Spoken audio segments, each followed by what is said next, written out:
Here is more news.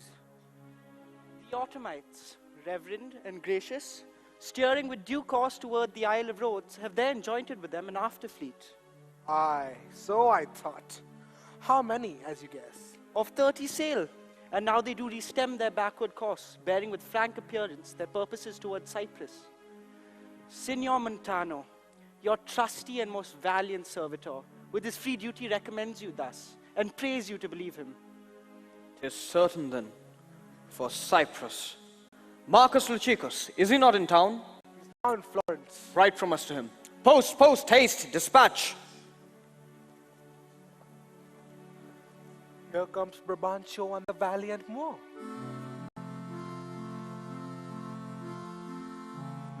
Valiant Othello, we must straight employ you against the general enemy, Ottoman. I did not see you. Welcome, gentle Signor. We are lacked your counsel and your help tonight. So did I yours. Good your grace, pardon me. Neither my place nor aught I heard of business hath raised me from my bed, nor doth the general care. Take hold on me, for my particular grief is of so floodgate and o'erbearing nature that it engluts and swallows other sorrows. Why? And it is still itself. Why? What is the matter? My daughter, oh my daughter, Dead?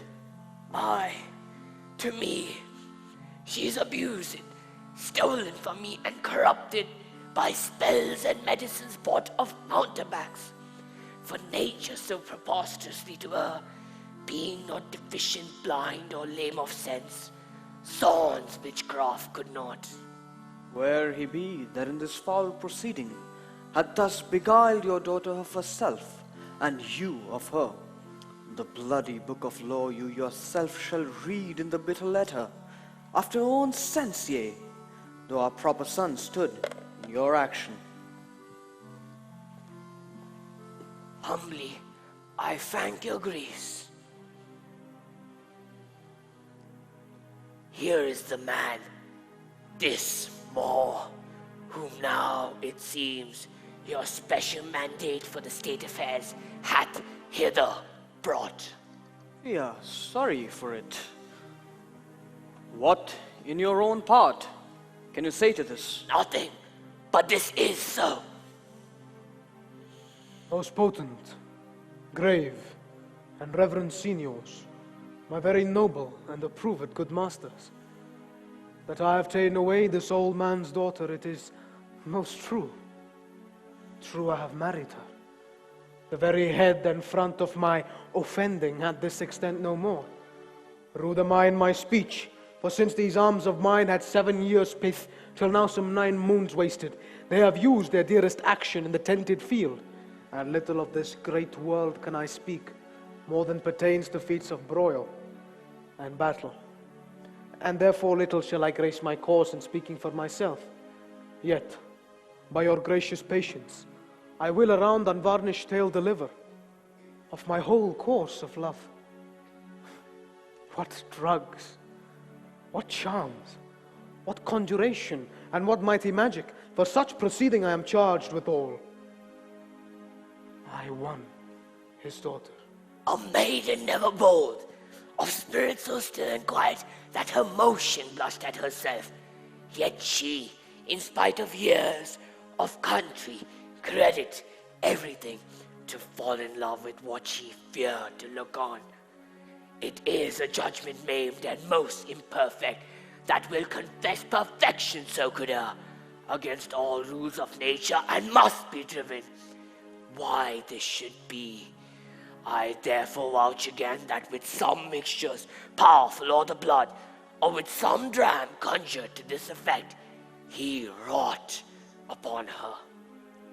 Wow. Is no proof without more wider and more overt test than these thin hands do press against him. But Othello, speak. Did you by indirect and forced courses subdue and poison this young maid's affections? Or came it by request and such fair question as soul to soul afforded? I do beseech you, Send for the lady to the sagittary, and let her speak of me before her father. If you do find me foul in her report, the trust, the office I do hold of you, not only take away, but let your sentence even fall upon my life. Fetch Desdemona, hither. Ancient, conduct them, you best know the place. And till she come, as truly as to heaven I do confess the vices of my blood, so justly to your grave ears I'll present how I did thrive in this fair lady's love, and she in mine. Say it, Othello. Her father loved me, oft invited me, still questioned me the story of my life, from year to year, the battles, the sieges, fortunes that I have passed. I ran it through, even from my boyish days till the very moment he bade me tell it, wherein I spake of most disastrous chances, of moving accidents by flood and field, of hairbreadth escapes in the imminent deadly breach, of being taken by the insolent foe and sold to slavery, of my redemption thence, and portents in my travels' history, wherein of antries vast and deserts idle, rough quarries, rocks and hills, whose heads touch heaven, it was my hint to speak, such was the process, and of the cannibals that each other eat, the anthropophagi, and men whose heads do grow beneath their shoulders. This to hear would Desdemona seriously incline, but still the house affairs would draw her thence, whichever as she could with haste dispatch. She'd come again, and with a greedy ear devour up my discourse, which I observing took once a pliant hour, and found good means to draw from her a prayer of earnest heart, that I would all my pilgrimage dilate, whereof by parcel she had something heard, but not intentively. I did consent, and sometimes did beguile her of her tears when I did speak of some distressful stroke that my youth suffered. My story being done, she gave me for my pains a world of sighs. She swore in faith 'twas strange, 'twas passing strange, 'twas pitiful, 'twas wondrous pitiful. She wished she had not heard it, yet she wished that heaven had made her such a man. She thanked me, and bade me, if I had a friend that loved her, I should but teach him how to tell my story, and that would woo her. Upon this hint I spake. She loved me for the dangers that I passed, and I loved her that she did pity them. This only is the witchcraft that I have used. Here comes the lady. Let her witness it.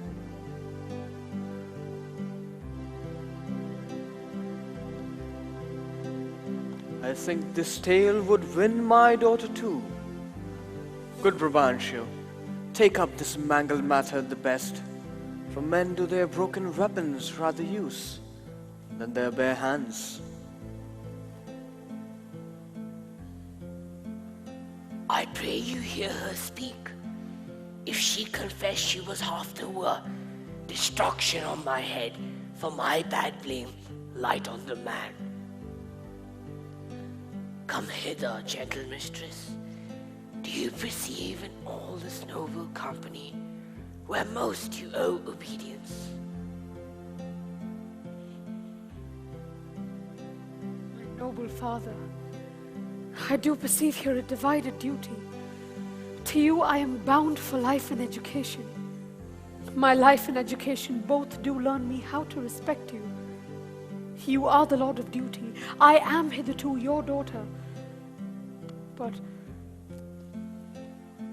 here's my husband. And so much duty as my mother showed to you, preferring you before her father, so much I challenge that I may profess, due to the more, my lord. God be with you. I have done. Please it your grace, on to the state affairs. I had rather to adopt a child than get it.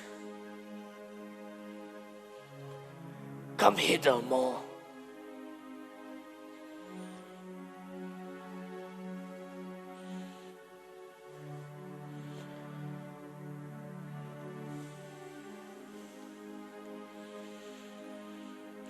I here do give thee that with all my heart, which with all my heart I would keep from thee. For your sake, jewel, I'm glad at soul I have no other child, for thy escape would teach me tyranny, to hang clogs on them. I have done, my lord. Then let me speak like yourself and lay a sentence, which as a crease or a step may help these lovers into your favor. When remedies are past, the griefs are ended, by seeing the worst which late on hopes depended. To mourn the mischief that is past and gone is the next way to draw new mischief on. What cannot be preserved when fortune takes, patience or injury a mockery makes. The robbed that smiles steals something from a thief. He robs himself that spends a bootless grief.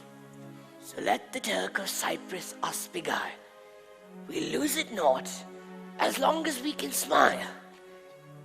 He bears the sentence well that nothing bears, but the free comfort from thence he hears. He bears both the sentence and the sorrow, that to pay grief must of poor patience borrow. These sentences to sugar or to gall, being strong on both sides, are equivocal. But words are words. I never did hear that the bruised heart is pierced through the ear. I humbly beseech you, proceed with the affairs of state. Turk, with the most mighty preparation, makes for roads. Othello, the fortitude of the place is best known to you. And though we have there a substitute of most allowed sufficiency, yet opinion, a sovereign mistress of effect, throws a more safer voice on you. You must therefore be content to slubber the gloss of your new fortune with this most stubborn and boisterous expedition. The tyrant custom, most grave senators, had made the flinty and steel couch of war my thrice-driven bed of down. I do agonize a natural and prompt alacrity I find in hardness, and do undertake these present wars against the Ottomans. Most humbly, therefore, bending to your state, I crave fit disposition for my wife, due reference of place and exhibition, with such accommodation and besort as levels with her breeding. If it be so, let it be at her father's. I'll not have it so. Nor I. Nor I. I would not dare aside to put my father in impatient thoughts by being in his eye. Most gracious Duke, to my unfolding lend your prosperous ear, and let me find a charter in your voice to assist my simpleness. What would you, Desdemona? That I did love the more to live with him. My downright violence and storm of fortunes may trumpet to the world. My heart subdued even to the very quality of my lord. I saw Othello's visage in his mind, and to his honor and his valiant parts did I my soul and fortunes consecrate. So that, dear lords, if I be left behind, a moth of peace, and he go to war, the rights for which I love him are bereft me, and I a heavy interim shall support by his dear absence. Let me go with him. Better have your voices.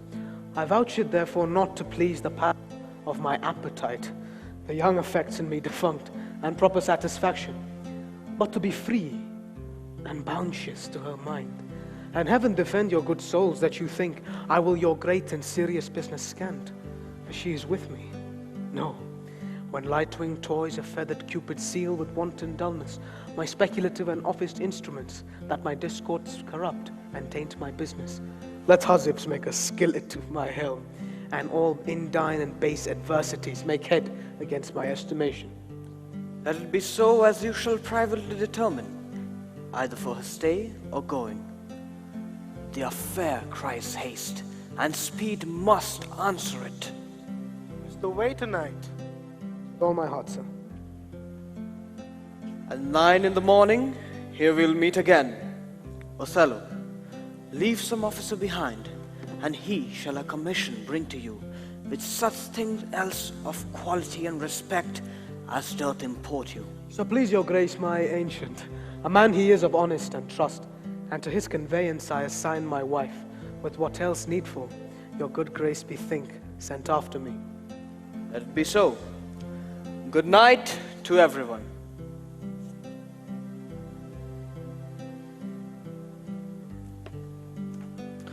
A noble seigneur, if virtue no delighted, beauty lack, your son-in-law is far more fair than black. You, brave Ma, use Desdemona well.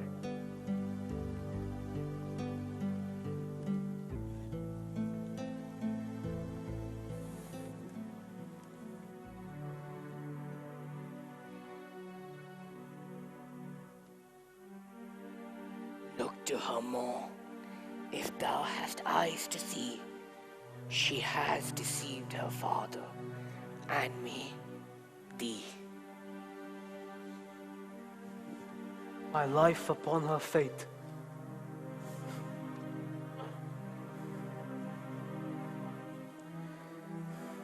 Honest Iago, my Desdemona must I leave to thee. I prithee let thy wife attend on her, and bring them after in the best advantage.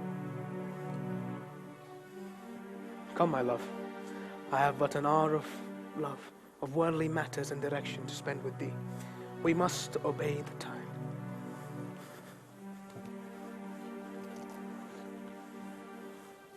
Iago, What sayest thou, noble heart? what should I do, thinkest thou? Why, go to bed and sleep. I will incontinently drown myself. If thou dost, I shall never love thee after. Why, thou silly gentleman. It is silliness to live, when to live is torment. And then we have a prescription to die, when death is our physician. Oh, villainous! I have looked upon the world for 4 times 7 years, and since I could distinguish betwixt a benefit and an injury, I never found a man who knew how to love himself. Ere I would say I would change my love for that of a guinea hen. I would change my humanity with a baboon. What should I do? I confess it is my shame to be so fond, but it is not in my virtue to amend it. Virtue? A fig! 'Tis in ourselves that we are thus or thus. Our bodies are our gardens, to which our wills are gardeners. So that if we plant nettles, or sow lettuce, set hyssop, weed up thyme, supplied with one gender of herbs, or distracted with many, either to have it sterile with idleness or manured with industry, why, the power and incorrigible authority of that lies in our wills. If the blood and baseness of our natures had not one scale of reason to poise another of sensuality, our natures would conduct us to most preposterous conclusions. But we have reason to cool our raging motions, our carnal stings, our unbitted lusts, whereof I take this that you call love be a sect or a sign. Cannot be. Merely lust of the blood and permission of the will. Come, be a man. Found thyself, drown cats and blind puppies. I have confessed me, thy friend, and knit to die deserving with cable of durable roughness. I could never better stead thee than now. Put money in thy purse. Follow thou the wars. Defeat thy favor with the usurped beard. I say, put money in thy purse. It cannot be that Desdemona should long continue her love to the more. Put money in thy purse, nor his to her. It was a violent commencement, and thou shalt see an answerable sequestration. Fill thy purse with money. These Moors are changeable in their wills. The food to him that is now as luscious as locusts shall soon be as bitter as Colonquintida.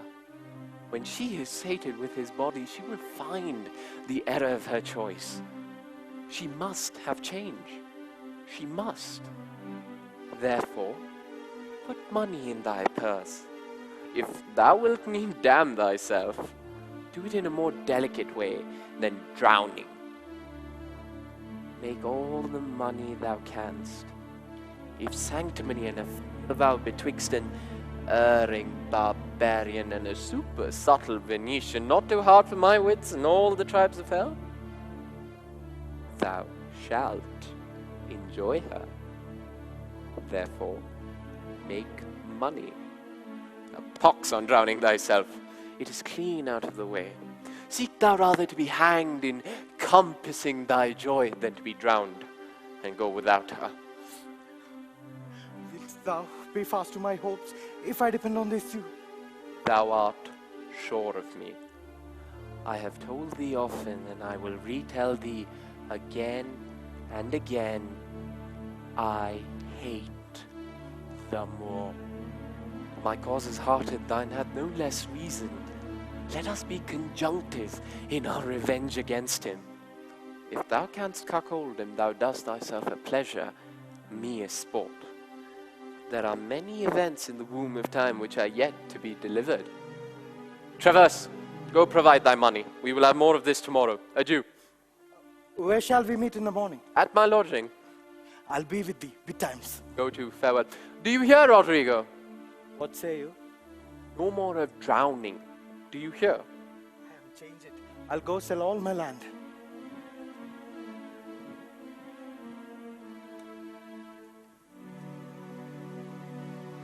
Thus do I ever make my fool my purse. For I mine own gain knowledge should profane that I would time expend with such a snipe, but for my